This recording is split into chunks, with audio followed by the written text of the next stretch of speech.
How's that? That's all right. Okay. See you later.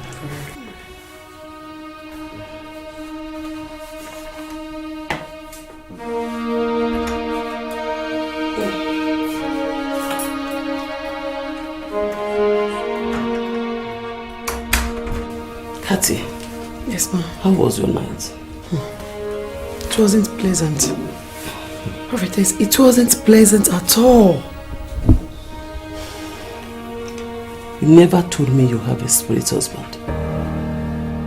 You never told me that you have 4 children in the spirit world.